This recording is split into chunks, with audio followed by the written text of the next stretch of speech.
Good morning and welcome to the Thursday morning class.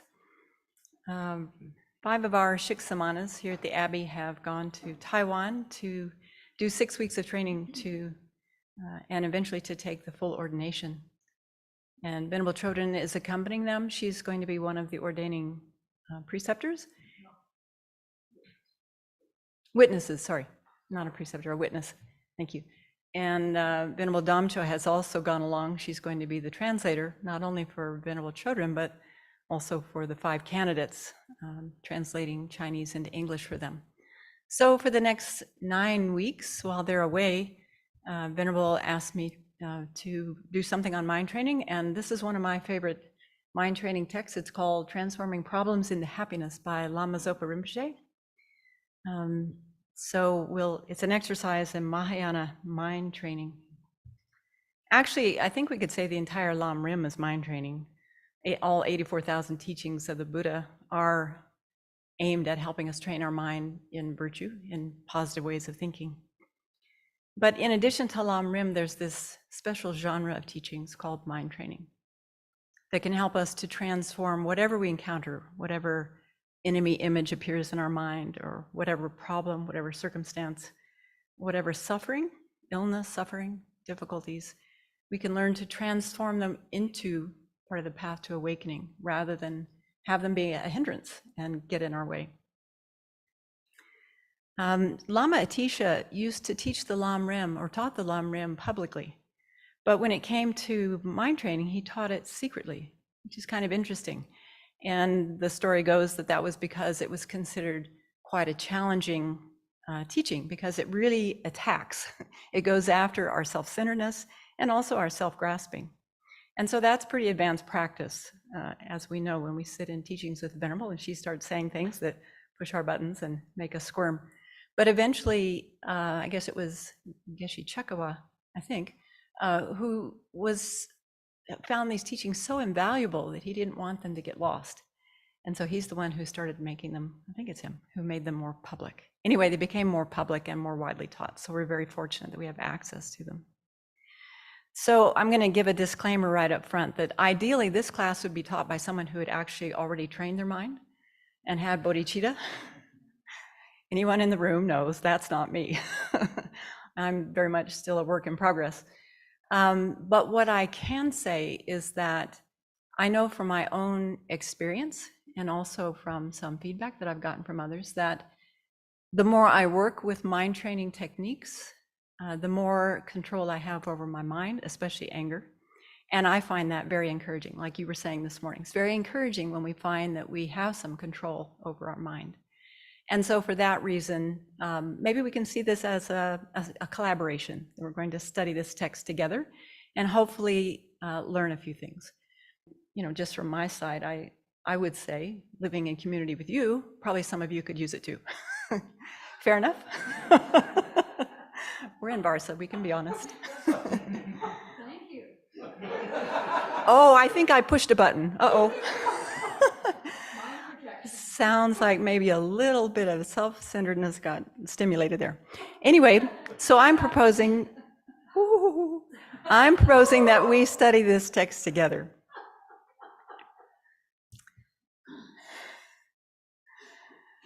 If we can't be honest with each other in our practice, where are we? Really? So let's begin with some abbreviated recitations. I think there's a link in the chat box. And after the recitations, then we'll have a few minutes of silent meditation, some breathing meditation, and then I'll set a motivation. And I also have a few butterflies in my stomach starting this class today. So if I start speaking really fast, this would be a nice gentle motion to let me know. Okay, so we'll start with the abbreviated recitations. Namo Guru Vyaha, Namo Buddhaya, Namo Dharmaya, Namo Sanghaya, Namo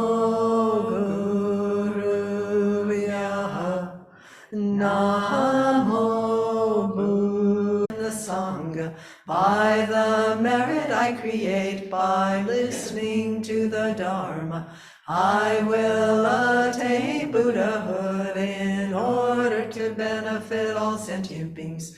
I take refuge until I have awakened in the Buddhas, the Dharma, and the Sangha. By the merit I create by listening to the Dharma, I will attain Buddhahood in order to benefit all sentient beings. May all sentient beings have happiness and its causes. May all sentient beings be free of suffering and its causes. May all sentient beings not be separated from sorrow's bliss. May all sentient beings abide in equanimity, free of bias, attachment, and anger.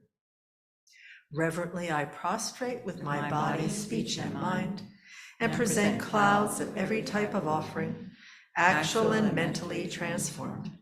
I confess all my destructive actions accumulated since beginningless time, and rejoice in the virtues of all holy and ordinary beings. Please remain until cyclic existence ends, and turn the wheel of Dharma for sentient beings.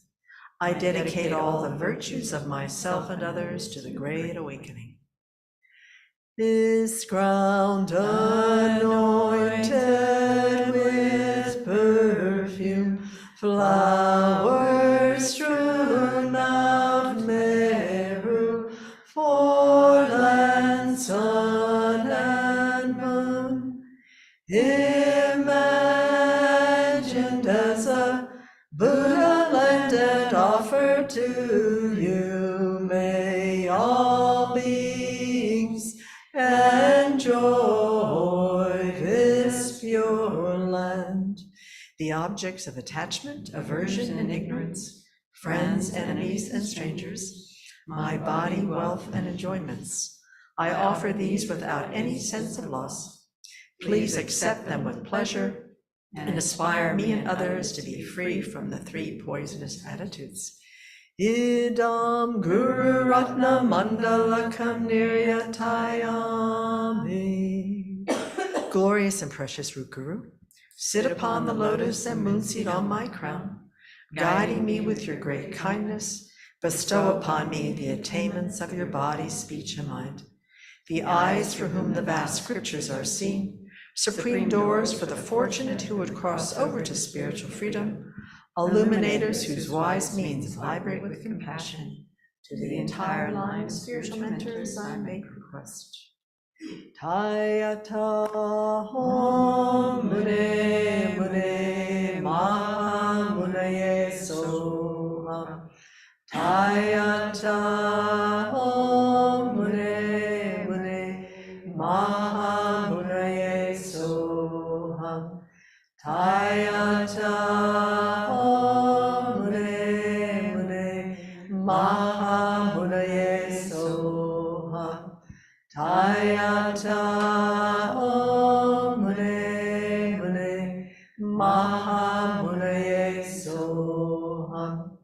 Tayata Om Mune Mune Maha Munaye Soha. Tayata Om Mune Mune Maha Munaye Soha. Tayata Om Mune Mune Maha Munaye Soha.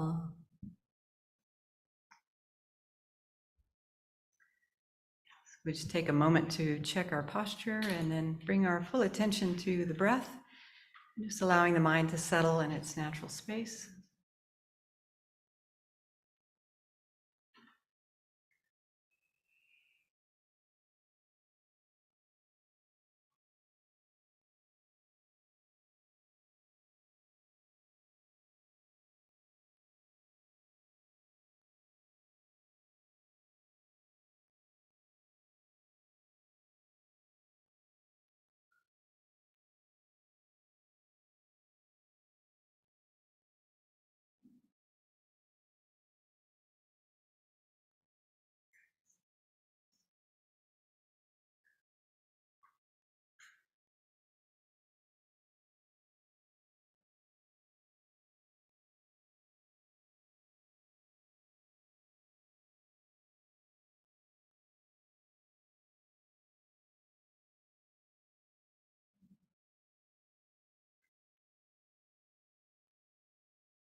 Since we'll be starting this text, which is from the Mahayana tradition, it might be good to start by intentionally cultivating our bodhicitta motivation.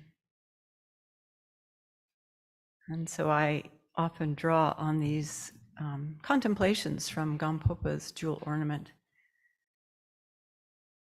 So just apply this to your own experience. He says, wherever there is space, there are sentient beings. So Venerable Kadro mentioned in the class last Thursday that there are an estimated 20 billion animals and insects on the planet, in addition to humans and other beings. So that comes down to about 2.5 billion animals per human being. So just think about that. Wherever there is space, there are sentient beings.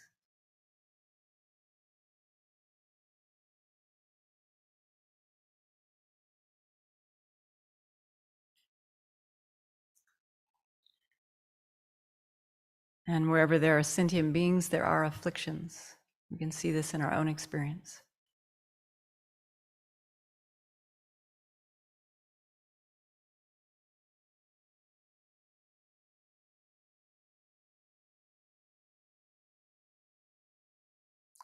And wherever there are afflictions, there are negative actions, karma, contaminated karma.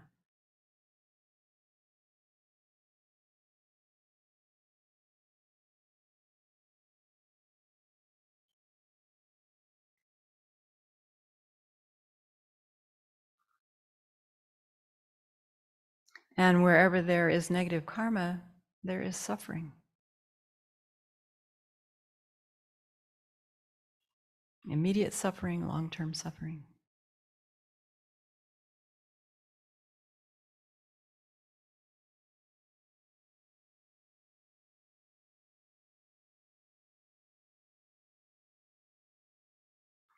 So all these sentient beings, the humans, the animals, all the other types of beings, these sentient beings who are suffering, it's said that they have all been our parents, our mothers and fathers.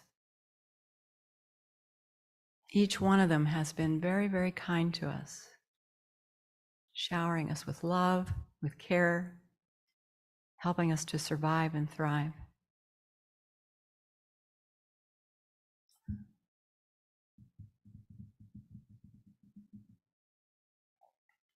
So it's our kind parents who are sinking in the ocean of samsara, tortured by innumerable sufferings with no one to protect them. Most of them have no reliable refuge.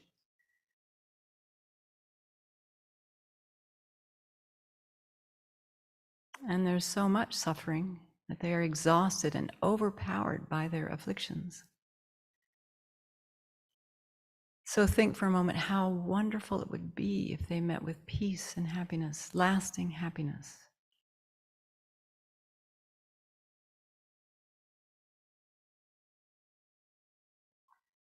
How wonderful if they could be free of all their suffering and the causes of suffering.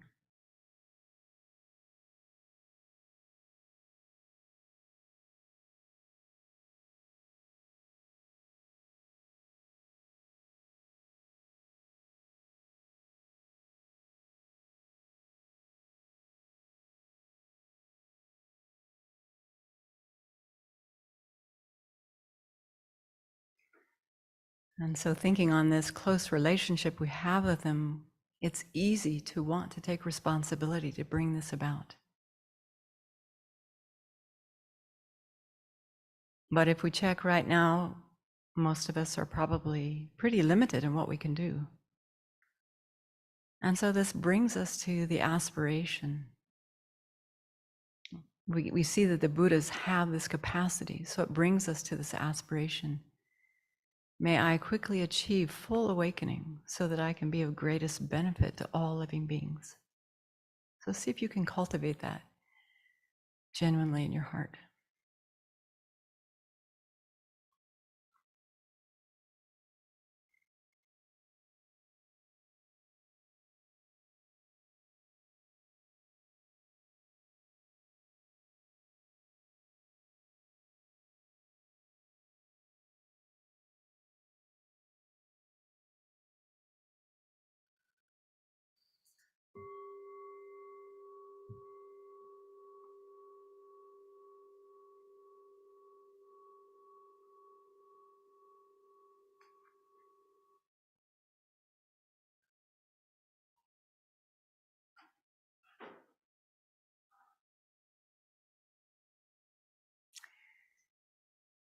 So already I've put my foot in my mouth and I've started by saying something that was challenging for people, so I want to apologize for that.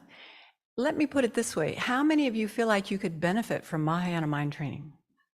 Oh, okay, that's a little easier. All right, so there we go. This morning I'd like to introduce this text that we'll be looking at. It's a short text. I'd like to also create some context for Mahayana Mind Training, just so we know how it's placed in the Buddhist teachings. And then we'll start looking at chapter 1. And I would encourage you to get the book. I've been working with this book for over 10 years, and I'm a slow learner, but I'm amazed how no matter what's going on, I can come back to this book, look at one chapter or another, and find something that helps me calm my mind and reorient my mind to something that's going to be more beneficial, more virtuous. Let's see. So the next slide, please. I think most of you are familiar with Lama Zopa Rinpoche. He was the co-founder of the FPMT, Foundation for the Preservation of Mahayana Tradition. He's the author of this commentary. It's actually a commentary. And unfortunately, a great loss. Rinpoche died last April, showed the aspect of parinirvana last April. A great loss because he was an amazing teacher, scholar, writer, etc., in all the different aspects of Buddhism, mind training, Lam Rim, Tantra, philosophy, across the board. And if we even take a small look at how he has benefited sentient beings, worldwide, there are now over 160 centers and projects in the FPMT. That number may be higher. If you think about all the social services that Rinpoche has sponsored, he's been feeding monks at the great monasteries for a number of years, creating holy objects around the world, so many translations and different things that he's been involved with. And there's a beautiful biography of Rinpoche called the Laudo Lama. Some of you might have interest in reading that at some point. And particularly when it comes to mind training, during the pandemic, Rinpoche gave over 160 mind training teachings online. They were called Transformation During the Time of COVID. And you can find these on the FPMT YouTube channel if you're interested. So luckily, his countless published and online teachings are still available, and we can still learn a lot from Rinpoche. I think a number of people appreciate his books that are still coming out. So he's the author of this commentary. And then next slide. This book, Transforming Problems, is based on another text by Enigma scholar, Dodrupchen Jigme Tempenima, a text called Turning Happiness and Suffering into Enlightenment. And if you Google his name, you will find that root text published by the Lotsawa House, and you can follow along. It's a beautiful text. So after paying homage in this root text, after paying homage to Avalokiteshvara and recalling his qualities, Dodrupchen Rinpoche has this statement of intent. He says, I'm going to write here a partial instruction on how to use both happiness and suffering as a path to enlightenment. This is indispensable for leading a spiritual life, a most needed tool of the noble ones. If the noble ones need this, guess what? We need it. And quite the most priceless teaching in the world. He says there are two parts: how to use suffering as the path. And for this part of the text, he relied on Guide to the Bodhisattva's Way of Life, Shantideva's famous text, and also how to use happiness on the path. And for this part of the text, he relied on Nagarjuna's Precious Garland. We've studied both of those texts here. We're very fortunate. You might wonder, why would you need to transform happiness into the path? Because if we're not careful, a little bit of happiness, like a little bit of fame, a little bit of wealth, can really trip us up very easily. So there are mind training slogans about it's better to be poor than rich, it's better to be unknown rather than famous, things like that, because we're not very skilled in dealing with success. And so we can easily get arrogant or knocked off our Dharma path by happiness. So both of these are included, but particularly Rinpoche focused on how to transform problems into happiness. So just a little bit about Dudjom Rinpoche. He's an outstanding Tibetan master of his time. He lived about 100 years ago. And he's a teacher of many of the great lamas, not only in the Nyingma tradition. He was a non-sectarian teacher. And he was the son of the famous Dzogchen master, Dudjom Lingpa. So you might remember that Venerable mentioned him 2 weeks ago in the Samsara Nirvana Buddha Nature class when she was talking about Buddha nature in the Dzogchen tradition. He was mentioned. In fact, His Holiness often quotes Dudjom Rinpoche and relies on him in his personal study of Dzogchen, I read. So he's the actual author behind this commentary. And then the next slide. In the introduction to Transforming Problems, His Holiness says right off the bat, I believe that the purpose of our lives is to achieve happiness. I remember reading an interview with His Holiness, and the interviewer asked him, Your Holiness, what is the purpose of life? Or what is the meaning of life? And he said, I don't know. And then they asked him, well, what's the purpose of life? And he said, the purpose. The purpose is to be happy, to find lasting happiness.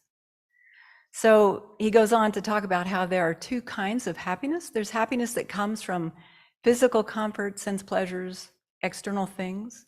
There's also happiness that essentially comes from our mind, from our thoughts, from our attitudes. And so if you take a moment and just think about the last week and think, where did some of your happiness, we've all had experiences of happiness in the last week, where did those come from? How many of them came from sense pleasures? Kuni's cooking comes to mind, your pizza comes to mind, your bread comes to mind. But how many of our moments of happiness came from sense pleasures? And how many of them came from more of the mental side, mental development, like developing good qualities, or as you were mentioning this morning, and seeing that you can stop elaboration.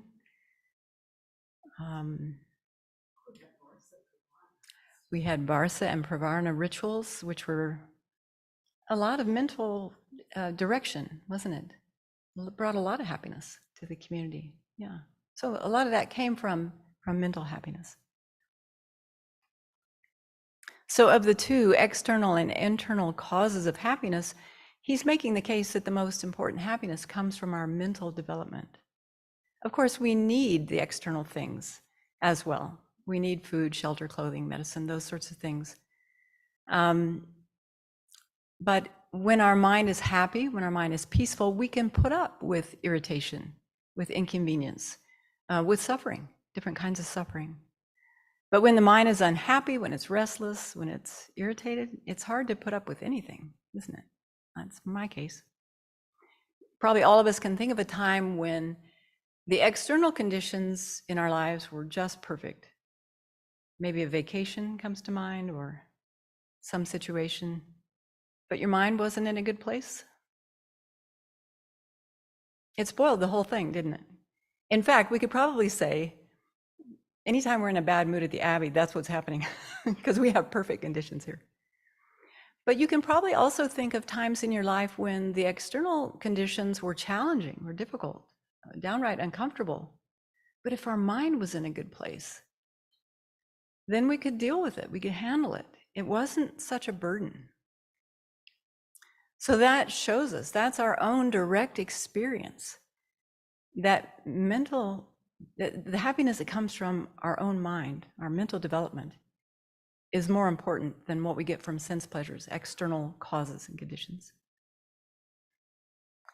His Holiness goes on to say the importance of our mental experience gives rise to the question, can we train the mind to increase our mental happiness? And of course the answer is yes, that's what Dharma is about. The Buddha taught countless methods for purifying our minds, for developing our minds. And among these is this special genre of teachings called mind training. And mind training is particularly for developing our warm-heartedness, our altruistic intention, our bodhicitta, but also it helps us transform whatever we encounter, whatever adversity, whatever challenges, difficulties, into something that can be beneficial, even necessary for our development. And to actually begin to recognize that is empowering. You know, when you can immediately turn your mind and say, oh, wait, I need this. This is going to be helpful for me. And not just the words, but really meaning it, you know, really having an understanding of that can really change the mind. So the heart of mind training is what helps us cultivate and enhance the heart of Mahayana Buddhism, which is bodhicitta, the aspiration to attain full awakening for the benefit of all. So the next slide. This shows a little bit about the Tibetan word for mind training. You know, Tibetan is so rich in meaning. And so I found this explanation in another beautiful text called Mind Training, the Great Collection that Thupten Jinpa has put together. There's a wonderful introduction. It has a lot of history and explanation. If you're into that sort of thing, I love it. So it's a nice resource to have. So he says that Lo of Lojong really is referring to the mind. You know, in a more technical sense, if you think about Lo Rig, Lo means awareness or consciousness, knower. It's the larger category of mind that includes both main minds and mental factors. But I think in the common vernacular today, the word mind is substituted. It's also included in that larger category. And then Zhang is the interesting part because it has these different meanings. So it can mean training. We're trying to gain a skill. We're trying to gain skillfulness with how we work with our mind. It also has this aspect of habituating or familiarizing, like we find in the Tibetan word gom for meditation. So it has that aspect as well.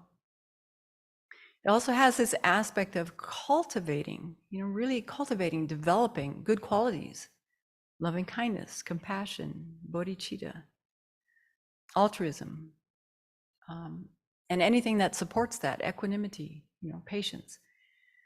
And it also has this aspect of purifying our mind as well. We're trying to purify our minds, lessen the afflictions, especially the three mental poisons, and self-centeredness, even though some people call it an affliction, some people don't list it as an afflictions, talked about in different ways.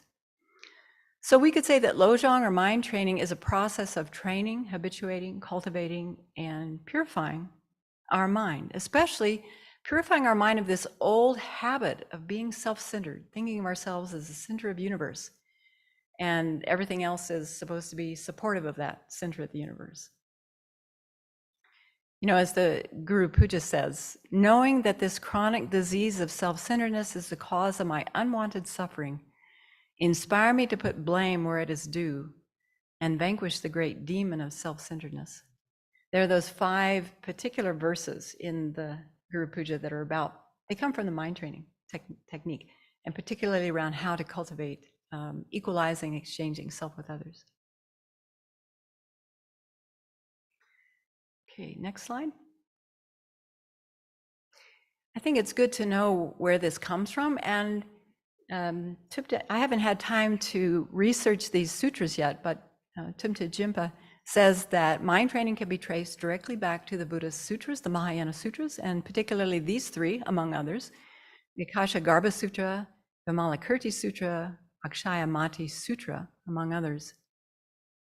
And I was just wondering for myself where we would find that story of the Buddha in his previous life when he was reborn in hell, and he was forced to pull a heavy cart, and had developed great compassion for his fellow cart puller, developed spontaneous bodhicitta in that moment. I don't know if that's part of the Jataka tales or if that would be found in one of these sutras, as well as other stories. So it has strong scriptural roots.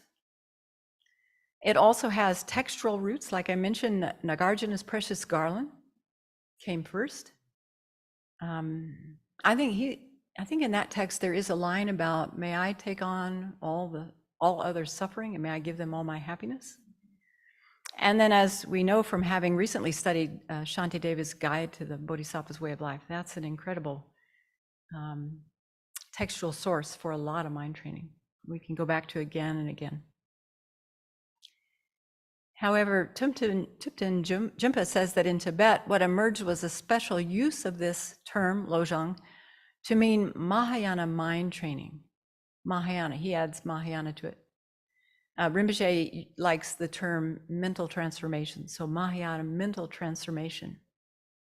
And this was really developed by the Kadampa Geshis, disciples of Lama Atisha and Döntrumpa, around the 11th and 12th century in Tibet. That's where it really got its momentum, strength as a special genre all of its own.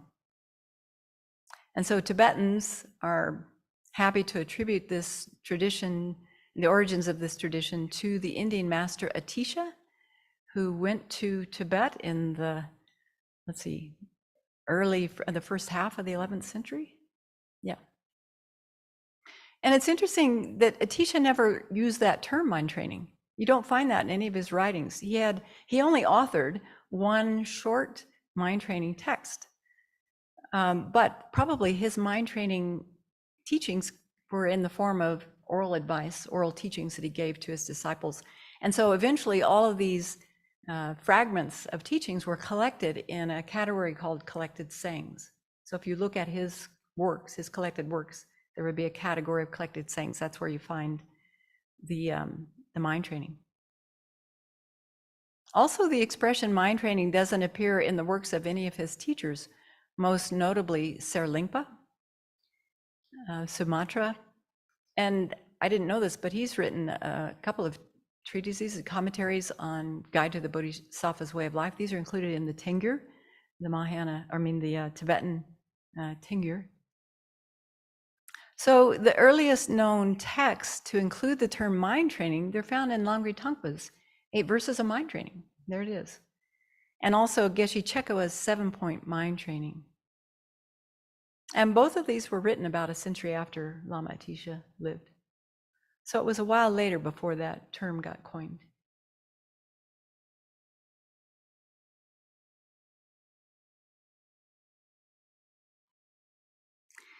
It's also interesting to notice that there are different versions of these root lines of Mahayana mind training stemming from Atisha. And there are some real differences, how they got passed along to different disciples. But that makes sense. It's like Venerable's story when she says if someone's walking along a cliff and there are abyss on both sides, to one person, they're going to say, go left, go left. And to the other person, they're going to say, go right, go right. So it makes sense. Different people need different mind training medicine. So there are these different, what would you call they're called root lines of Mahayana mind training. But it was Geshe Chekawa who presented he brought together the 7 key elements. He didn't originally author them, but he brought them together in the 7-point mind training instructions. And so I thought it might be interesting just to take a look at those 7 points. We will see them again and again to see where transforming problems fits in that whole lineup. So let's look at the next slide.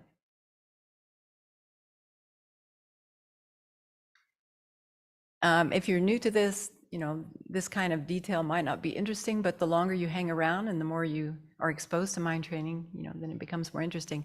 Venerable gave teachings on mind training like the rays of the sun for almost 2 years, in 2008 to 2010.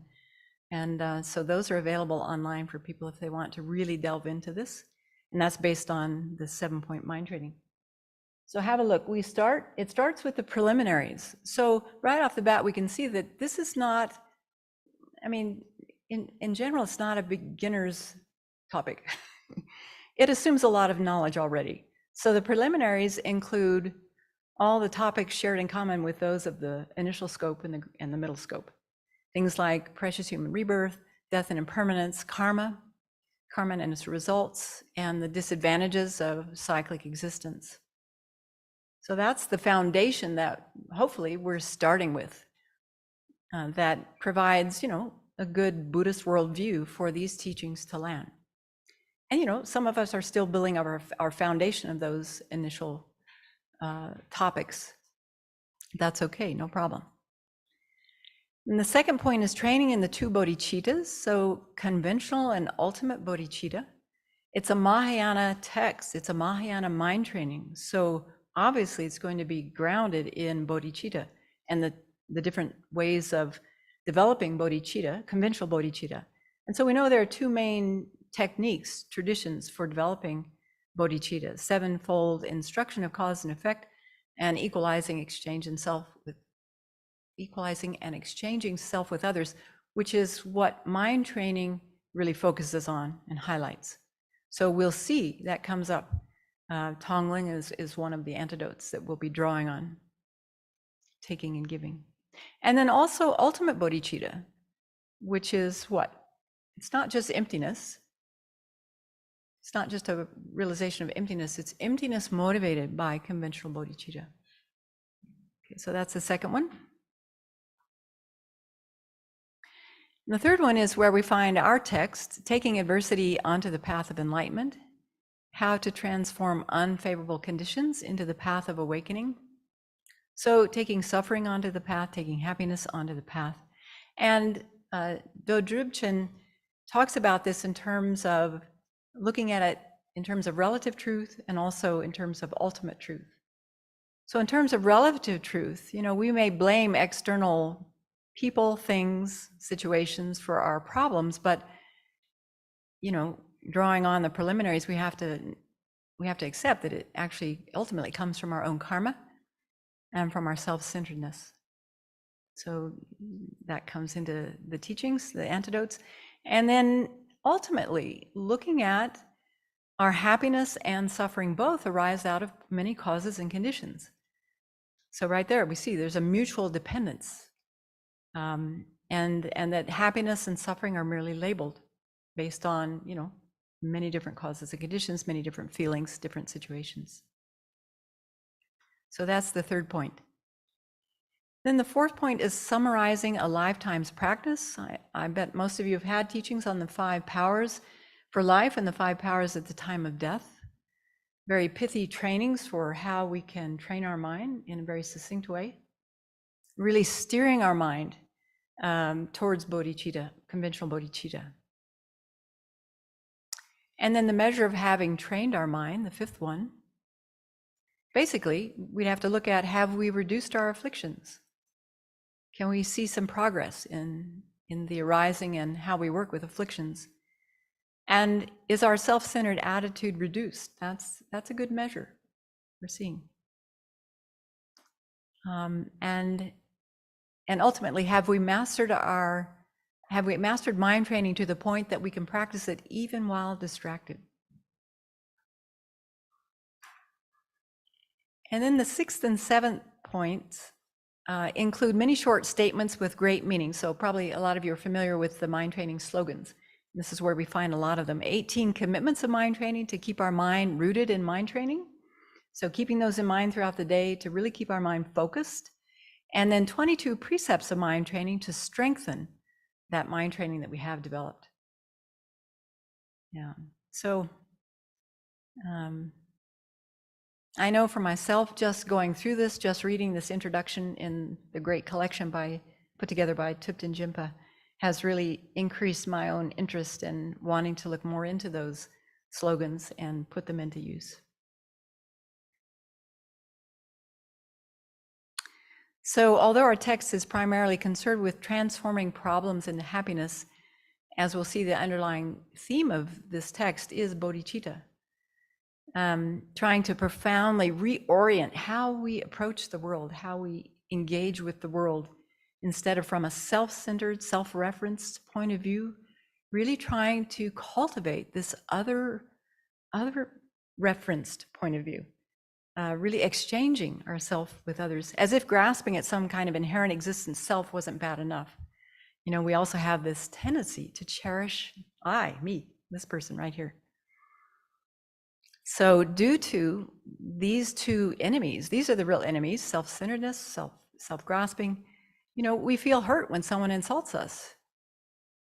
We feel disappointed when a friend or a loved one betrays us. We feel outraged if someone ignores us, like our teacher, or someone provokes us for no reason. Or jealous or competitive when others are successful. So these are stemming from the root sources. It's interesting, some texts really highlight self-grasping as the root of all our problems. Mahayana texts tend to highlight self-centeredness, like Wheel of Sharp Weapons, highlight self-centeredness as the root of all our problems. They come together, they're a pair, they're linked, strongly linked for ordinary beings. So Mahayana mind training then challenges us to, first of all, recognize that this is what's going in our mind all day long. You know, Venerable reminded us last night, who are we thinking of all day long, 24 hours a day? Who are we thinking of? If we're honest, we have to say ourselves, right? So we're trying to reorient that and really see how that leads to suffering. And until we've done meditations on the disadvantages of self-centeredness, we don't see it.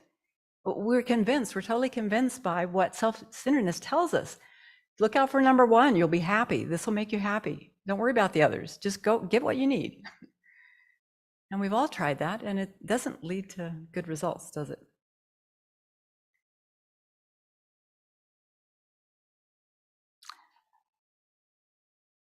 Okay, any comments or questions so far?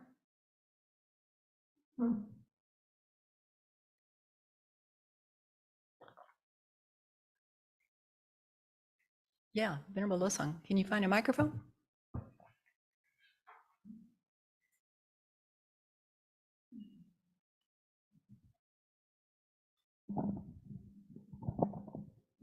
I want to sit back down so I can write it down. Can you repeat what you said about number 4, the explanation of that, 5 powers and? Yeah, the 5 powers and the 5 strengths. So These are like 5 pithy things to keep in mind throughout the day.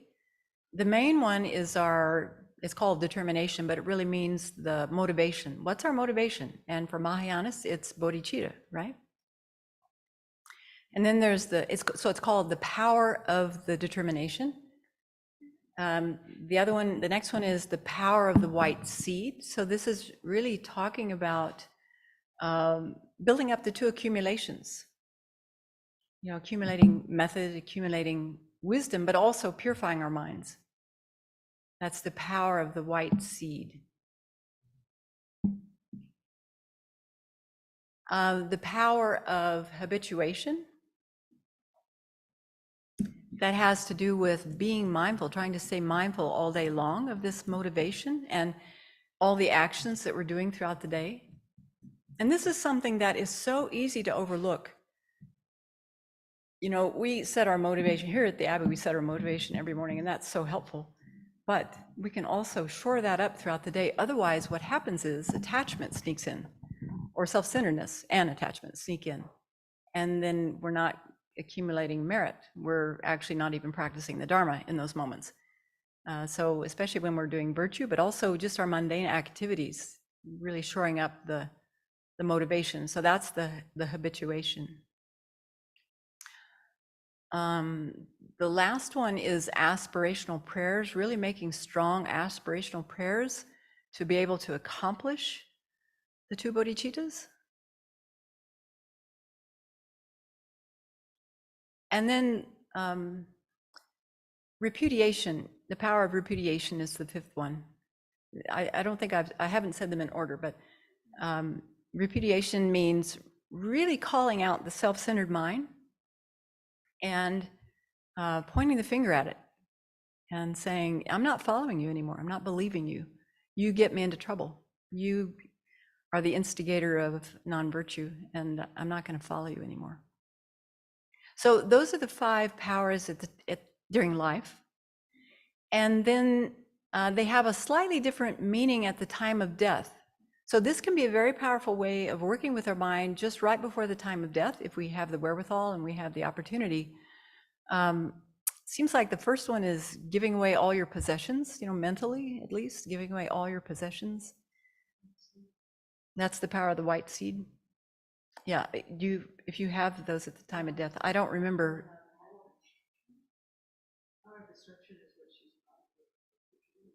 Oh, okay. Venerable has different translations for these.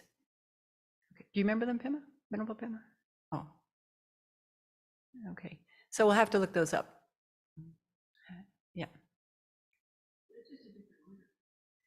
Yes, and there's slightly different, as I recall, there's slightly different, like giving away all your possessions. Yeah. Yeah, but yeah. Mhm. Yeah. Transforming happiness and suffering.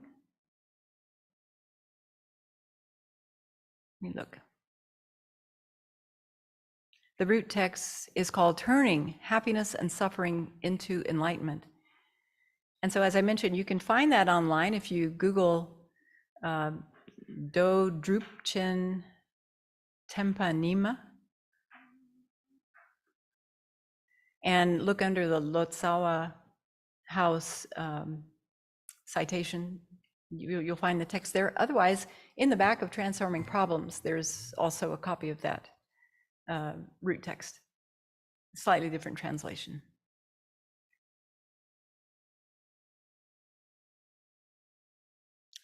Anything else?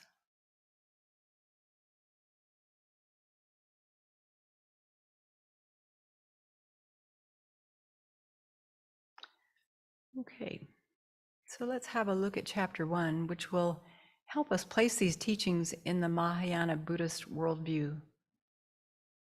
That's Geshe Chekawa, by the way, or it's a, what do you call it, a print, some kind of wood print, wood block print?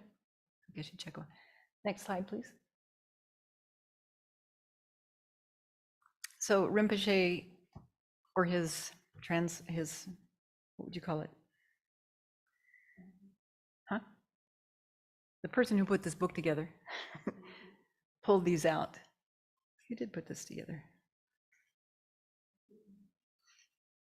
Might be Venerable Rubina Corton, I'm not sure.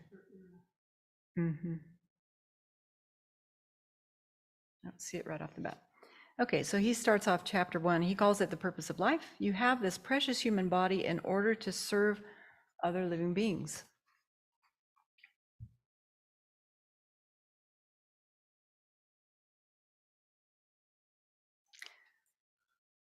So again, in that interview that I mentioned with His Holiness, he's talking about the purpose of life is to be happy.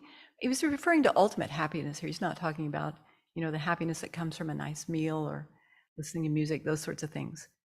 And as aspiring bodhisattvas, we have taken responsibility, or we're in the process of learning how to take responsibility for all sentient beings, leading them to lasting happiness. This is something that we're encouraged to think about. Lasting happiness and freeing them from suffering, bringing them to full awakening.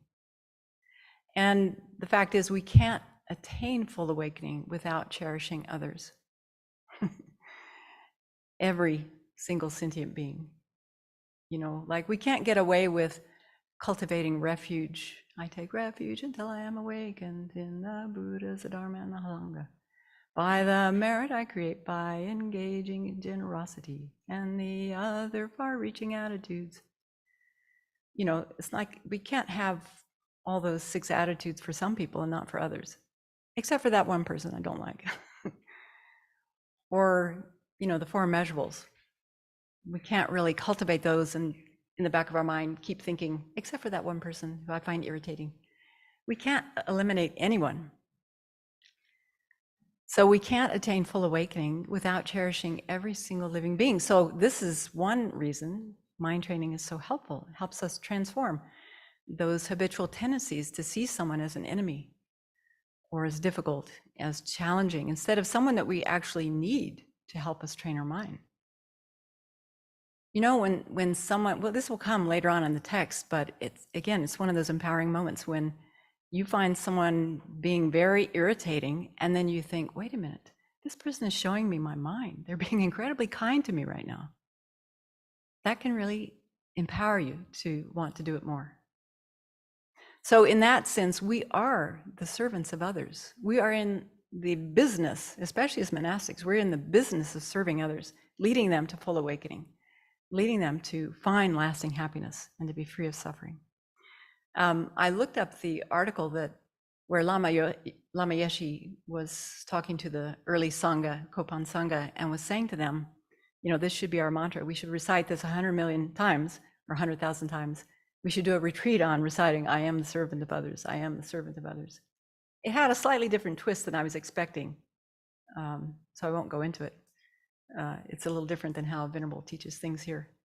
But it is an interesting mantra to keep in the back of our mind.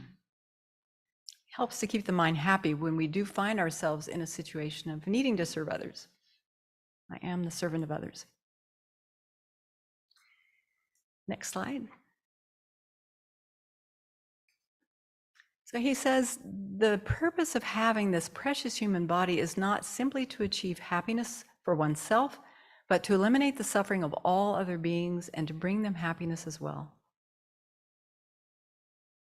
So right off the bat, Rinpoche is emphasizing the heart of bodhicitta. He's not using those words, but that's really what he's highlighting here. He goes on to say, this is the purpose of each of our lives. The human body is precious because with it you have the capacity and the opportunity to pursue spiritual development in order to serve other living beings. So again, this assumes that the reader or the practitioner has some familiarity with the Lam Rim, all the graduated stages to awakening. Because here he's mentioning the ultimate purpose of our precious human rebirth. If you think about it, we do find those teachings in the initial scope. That's what Venerable Khadra has been going through.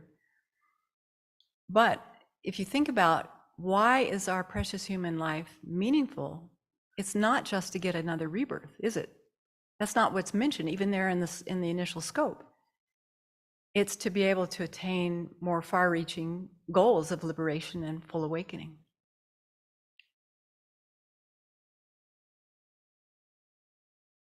So somehow by a stroke of luck, all of us have 8 freedoms, 10 fortunes, which are very difficult to gain and have great importance. I've always enjoyed reading that part of the Lam Rim. They have great importance, not just because we can attain these temporary and long-term goals, but because every moment of our life can be turned into virtue.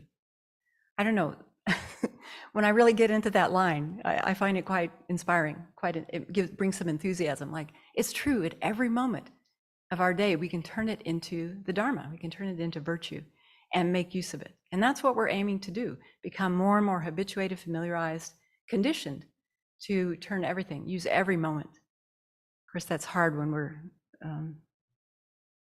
we have a rain of afflictions. I'll speak for myself.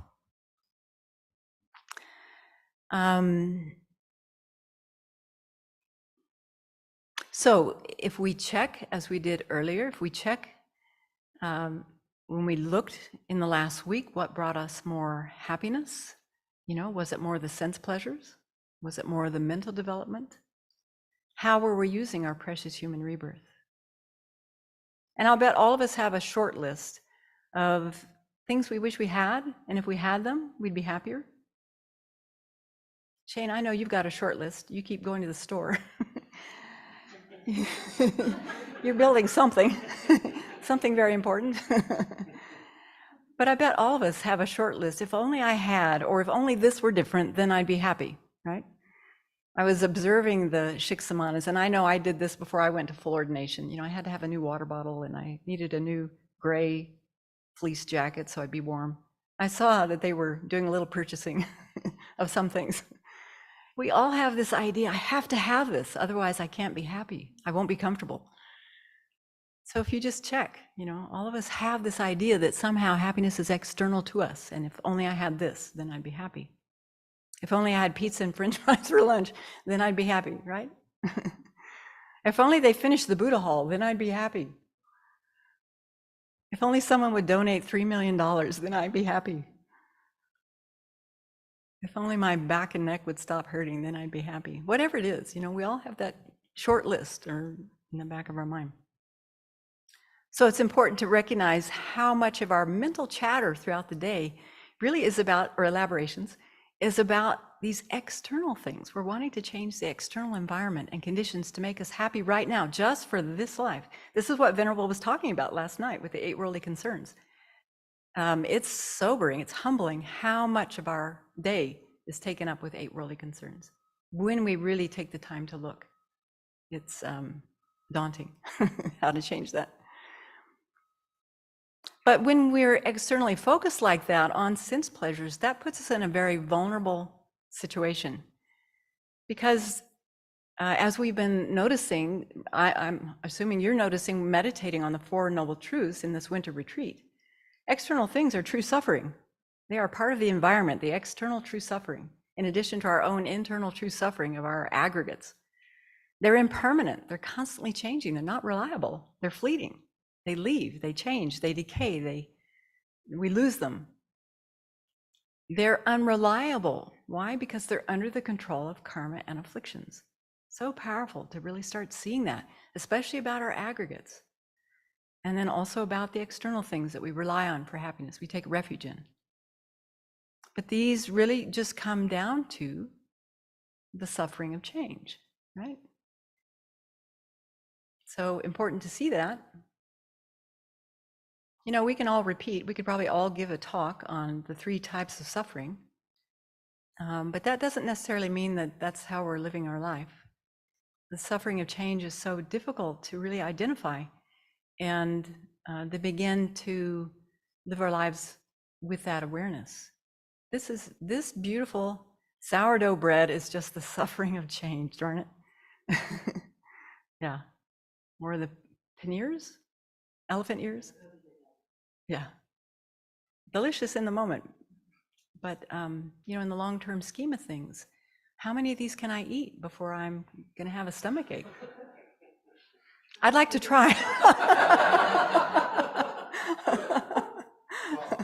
This is the 12. Direct experience. 12. It takes 12 elephant ears before you notice the suffering of change coming up. So what this shows us is that those external things are not real pleasure as they appear to be.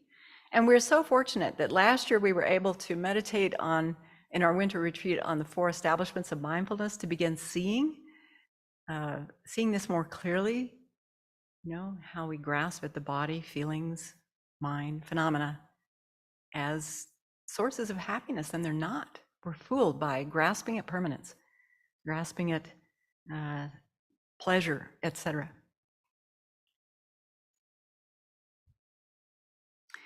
So anyway, precious human rebirth, you know, it's amazing.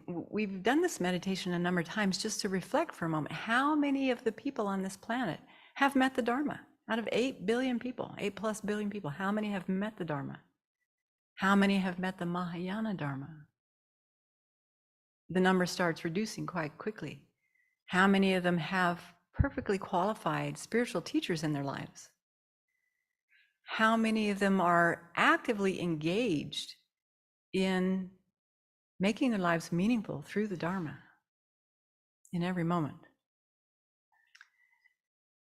Geshe Tabke has done his very best to give us plenty of motivations on precious human rebirth, the 18 pleasures and opportunities. And now it's up to us. How much have we really taken that on board and meditated on it to the point that it's there. It's there in the back of our mind when we need it. Now it's up to us.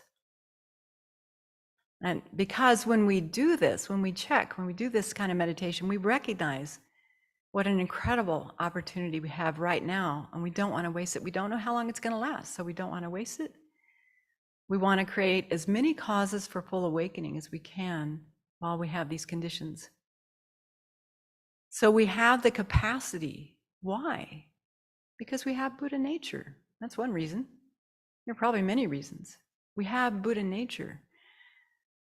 Our minds are empty. The afflictions are not part of the mind. They're not intrinsically part of the mind. And we have the opportunity because we have all these causes or opportune conditions right now. Next slide, please. Next, he states that everyone wants happiness, no one wants suffering. The happiness we need is not just ordinary, fleeting happiness.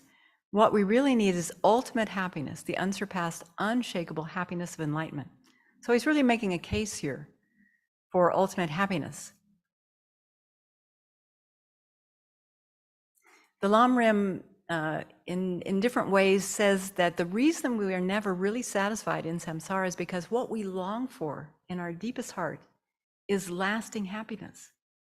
So we chase after temporary things, hoping that they're going to bring us that lasting happiness, but they can't. And so we still have this longing. We go after the next thing. It's like we're hardwired to long for happiness. Isn't that amazing? I think that's why His Holiness says the purpose of our life is to be happy. So in this section, Rinpoche uses the analogy of going shopping. You know, often when we go shopping, we want the best thing. We don't want to buy second rate. We want the best thing, right? We want the best kitchen knives, or we want the best, I don't know. Often here at the Abbey, we do a lot of research to try to get the best things. We want the best washing machine that's going to last the longest time. We want the best paint job for the ganjiras, you know, so that it will last when they go on the roof.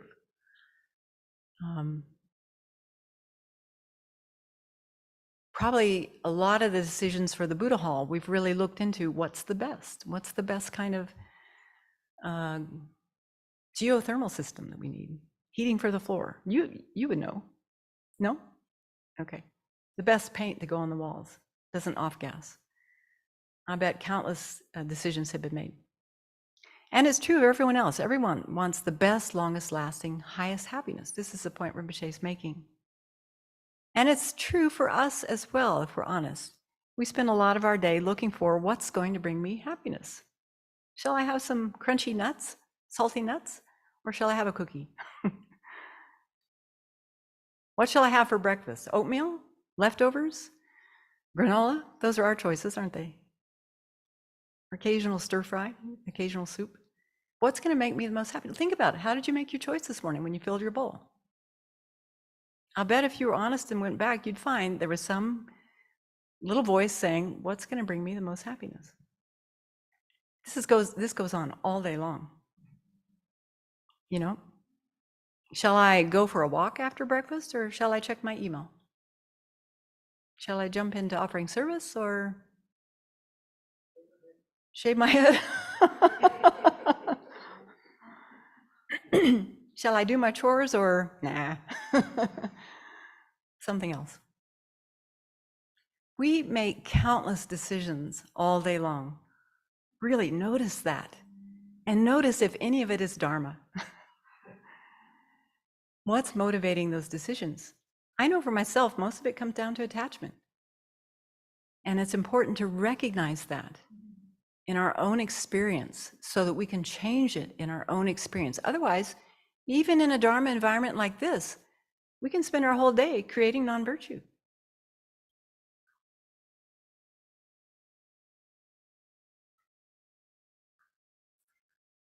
Next slide. Rinpoche says, the Buddha's teachings, called the Dharma, tell us the highest happiness achievable is enlightenment. And the only reason anyone wouldn't want to achieve enlightenment is that they don't know about it. They lack Dharma wisdom. Meaning they're just aware, we're just unaware that there's happiness greater than what samsara has to offer. Think about it, 8 billion people. How many of them are unaware there's a happiness greater than what they're grasping for today? Especially if they're engaged in non-virtue to get it. So anyone who has been exposed to the Dharma,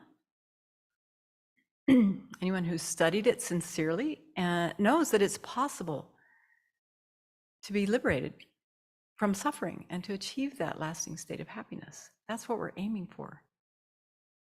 So, it's helpful to imagine being completely free of ever feeling upset or angry again, or irritated. That'd be pretty good. Free from ever feeling anxious or afraid. Free of being confused or jealous or competitive. Think how much mental space that would free up. We wouldn't have to jump out of someone's way. We wouldn't be afraid of them. And every sentient being has the potential to achieve this. So, we could work with a syllogism around this. Take the subject, me, I can achieve full awakening because, how would you answer that? Or we could take any sentient being. Any sentient being can achieve full awakening because, yeah.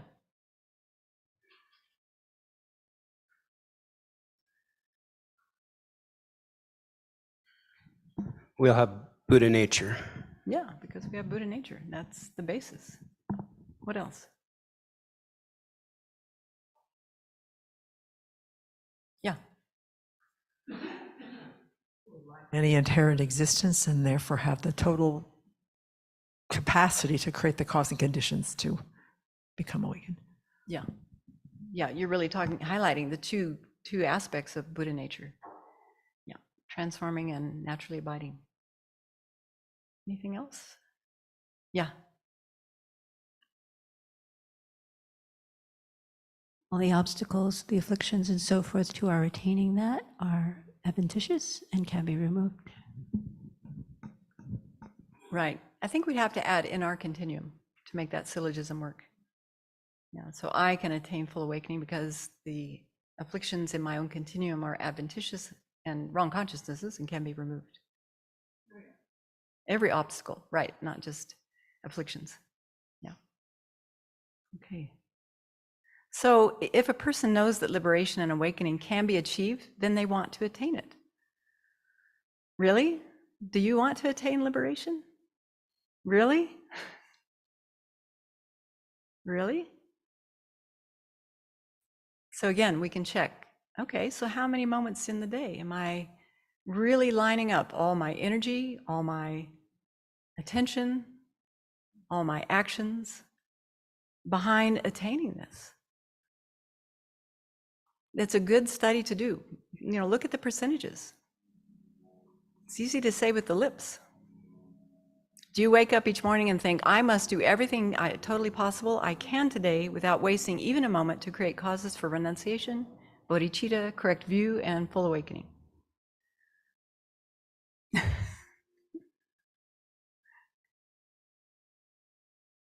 Probably not. I mean, our motivations are close to that. It's not quite the same.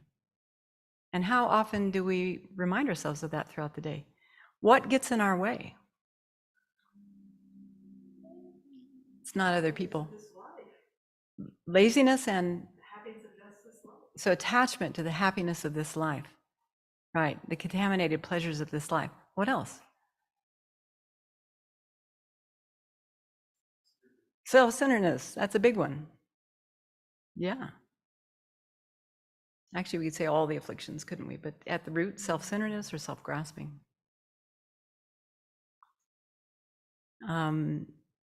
Yeah, and particularly attachment, as you're saying, that's probably one of the biggest one, because that's, as Venerable was saying last night in her talk on the 8 worldly concerns, that's what occupies a lot of our mental chatter throughout the day. So there, just to put in a little plug, there's going to be a weekend on attachment later in April, and it will include a little bit on the 8 worldly concerns. And then the next slide. He says, with such an understanding, it becomes clear that the greatest benefit anyone can offer living beings is to lead them to the enlightened state. In order to reach this, you have to follow a path that actually leads to enlightenment. So here he's making the case that each one of us can attain full awakening. We need to attain full awakening so that we can lead others to that state. So it's a lot like if we wanted to go to Spokane Airport, to someone you could say, just take Highway 2 south and then hit 90 east or west. And that would work for them.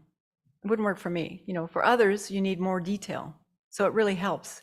Someone like Venerable Sultram, who just left, probably knows 10 different ways to get to the airport. And she would know that for someone like me, I like to go the same way, the most expedient way every time. I don't deviate too much. But there are other people who like scenic routes, you know, who like to take a different route every time because they get bored going the same way every day. So someone like Venerable Sultram would be a great ally and a great resource to show these 10 different ways that she knows to get to the airport. Probably more than 10. We'll have to ask her when she comes back. I would only be able to offer 1 or 2. It's the same with enlightenment.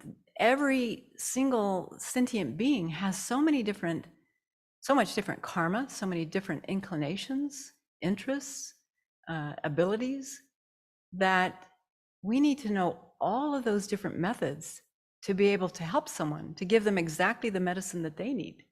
So this is one of the main reasons that we say that we have to know all paths, practice all paths, realize all paths to be able to help all sentient beings. And a Buddha's omniscient mind is what knows all these different paths. So that can be a compelling reason to think about. This is why each one of us need to achieve full awakening. So we need the Lam Rim, the graduated path to enlightenment. We need to practice that step by step. But in addition to that, we also need Mahayana Mind Training to help us overcome the inevitable obstacles to achieving that path. So Rinpoche highlights that we're living in the quarreling age, and it sure seems appropriate. I was trying to think, what are the 5 degenerations? One of them is that people have more afflictions and the lifespan is shorter. Do you remember the other 3? More conflict. There's more conflict. That's definitely true right now. Something about the environment is degenerating. The environment's degenerating. That's definitely true. And there's a 5th one. I couldn't find it. Anyway, we live in degenerate times, and it's actually, they've said it's been degenerate since the time of the Buddha, but it's getting more and more degenerate. And we can see that, can't we? So in this quarreling age, it's extremely difficult. It's a difficult time on this earth when violence and greed are everywhere, sure seems to be the case. And there are many obstacles to practicing the Dharma. Even having met the Dharma, we will still find it extremely difficult to succeed in our practice because inner and outer obstacles rain down. So do you have inner and outer obstacles to practicing the Dharma? What are your outer obstacles? What are outer obstacles we encounter practicing the Dharma? You get seriously ill or injured.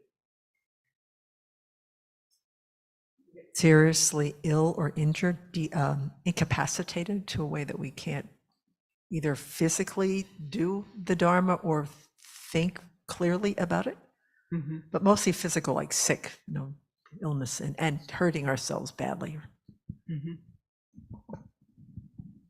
What are other outer things that get in your way? Nothing?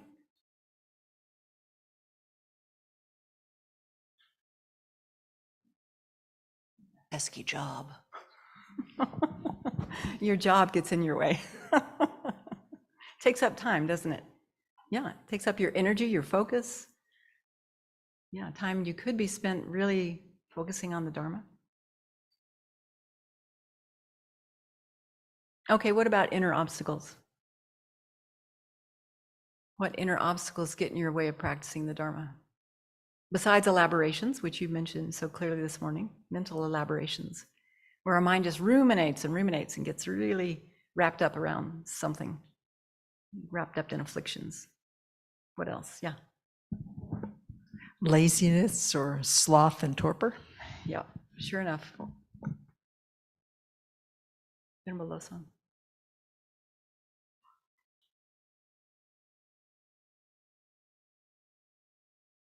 Deep set habits of mind and of behavior. Yeah, those dysfunctional tendencies. Yeah.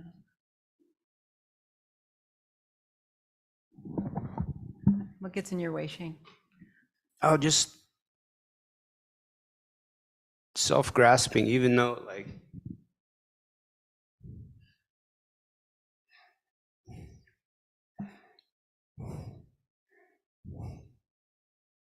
I realize what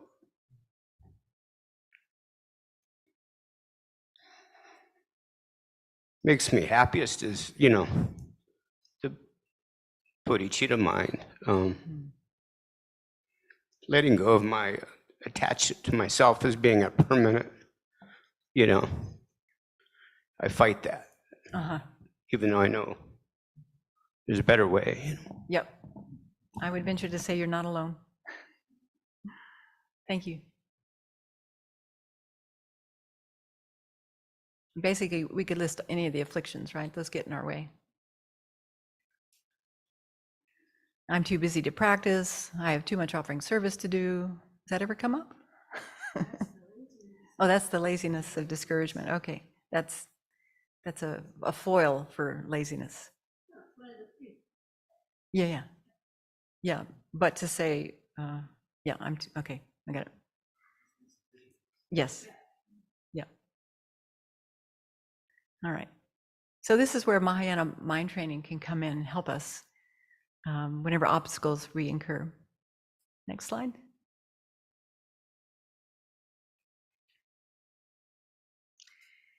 Rinpoche says, in order to succeed in listening to, reflecting on, and meditating on the graduated path to enlightenment for the benefit and happiness of all beings, you must learn to practice Mahayana thought transformation. And this is what this book will teach you.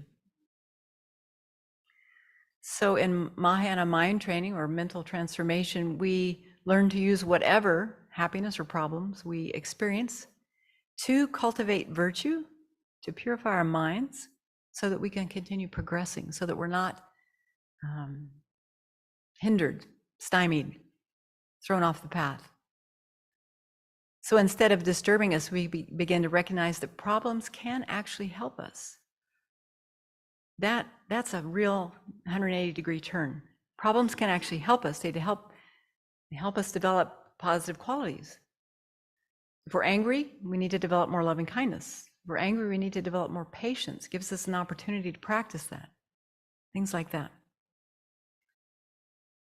And actually to see that they're necessary. This is a real turning point. I remember, I don't remember exactly when, but I remember Geshe Dadul talking about how when he went on the mandala tour, he just said it in such a wistful way. He said, yeah, that's when I really got serious about mind training. And when the monks were here for the cremation, I was asking Geshe Yeshe about that. I said, because I wanted to ask Geshe Dadul about this more. I wanted him to explain it because I'm interested in mind training. I wanted to hear more about that, but I didn't get the chance to ask him. So I asked Geshe Yeshe, because he was also on that tour. I said, Geshe Yeshe, what was it like when you and the monks went on the mandala tour?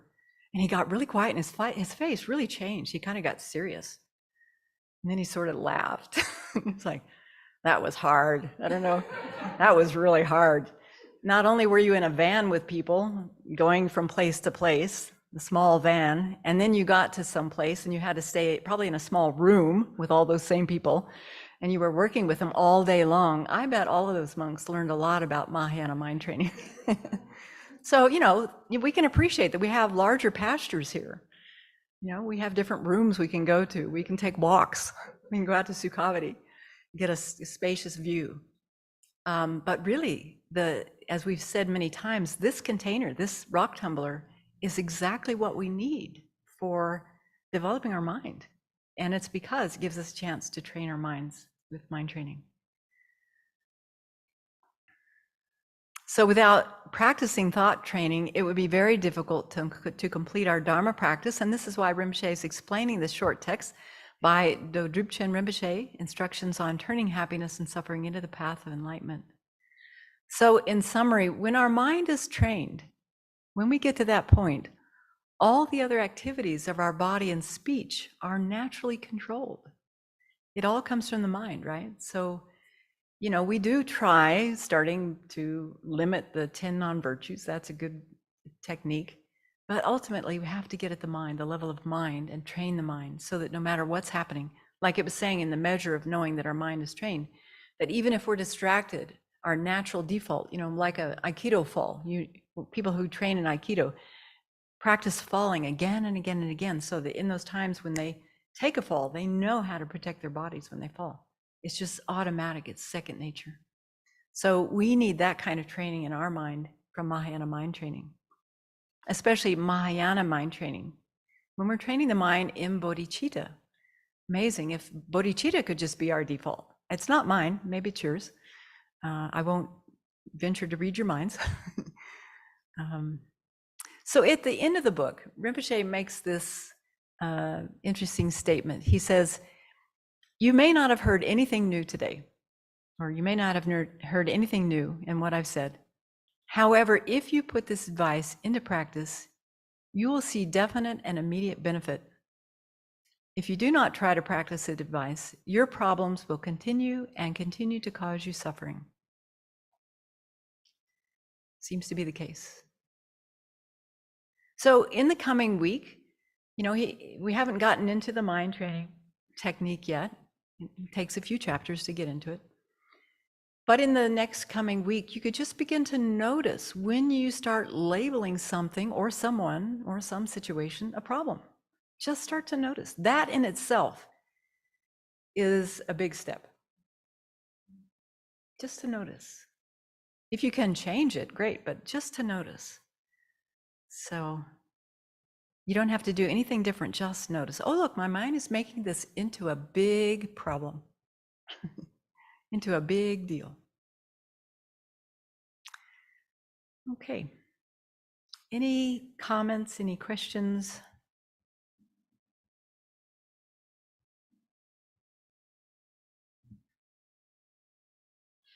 Anything online?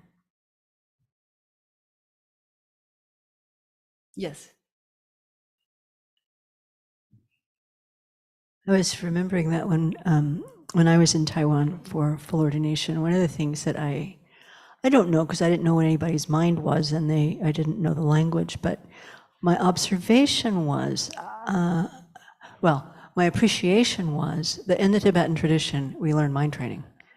And my observation was that especially among the younger nuns that were around me from the Chinese tradition who didn't have that kind of training in what they were working with.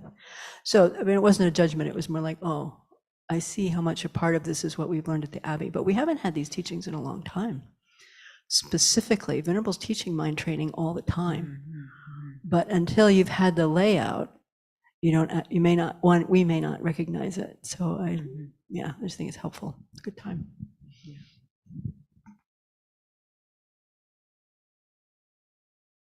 Anything else? Okay, so we'll stop there for today.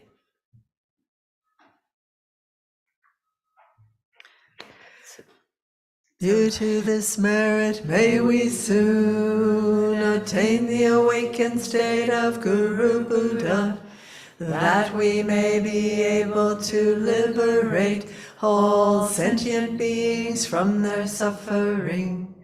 May the precious Bodhi mind, not yet born, arise and grow. May that born have no decline, but increase forevermore.